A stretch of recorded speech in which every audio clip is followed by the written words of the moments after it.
പോകാൻ നേരം അവൾ എന്നോട് ചോദിച്ചു ഞാൻ പോയി എന്ത് ചെയ്യുന്നു. ഞാൻ പറഞ്ഞു അകലെ നീ പോയാലും നിഴലാവാം ഞാൻ, വരുവോളം വഴിയോരം തിരിയാവാം ഞാൻ.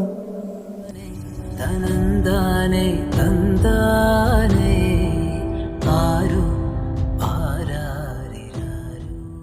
അകലെ നീ പോയാലും നിഴലാവാം ഞാൻ, വരുവോളം വഴിയോരം തിരിയാവാം ഞാൻ. ഏതാനെ തനന്താനെ തന്താനെ ആരു ആരാരിരാരു. ഏതാ